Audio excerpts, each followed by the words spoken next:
And it's now the case, and I think, that people might buy property from an entity which isn't registered in the land registry. So where we go from this, do we have to demolish the whole thing and start again? Because we're now in a new era of digitization. I wrote to the governor of the central bank and said that the courts need to know more about what exactly is happening in relation to title when it's being securitized. Master, in a recent judgment, you expressed concerns about the land registry process here in Ireland. Can you give us some details on that? It's quite a technical area, really.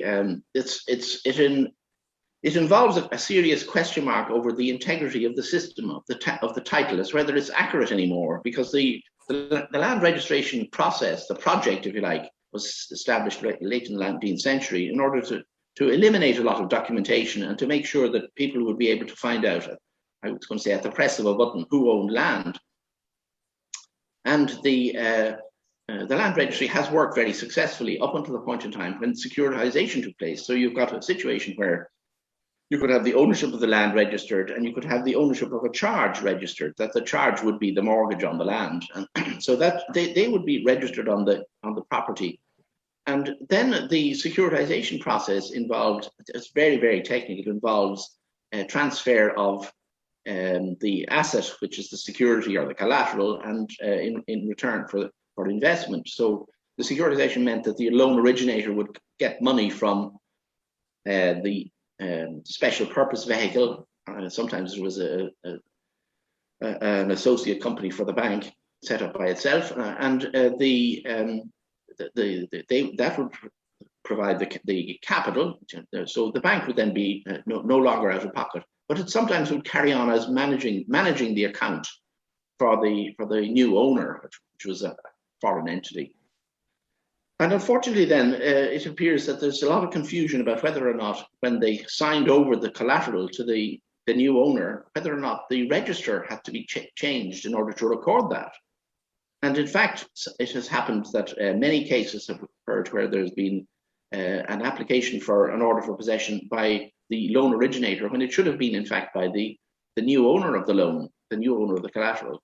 But that issue is not one that the courts are particularly exercised by. They say, well, it's no concern of the defendant to see whether or not the person who's looking for, the entity who's looking for the possession order is the correct one. That's a matter to be disputed between the loan originator and the investor. You can see how technical this is. And it's technical. And the point about it is that this is a legislative system which was set up by our legislators, which said, let's have a register which will be accurate. And now it's not accurate.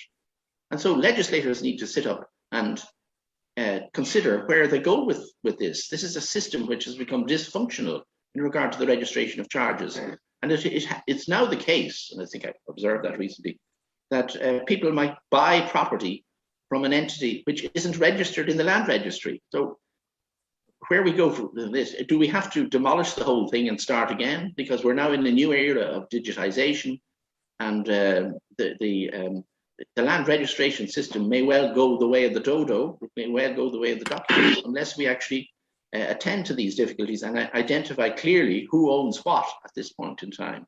And it's quite important from the point of view of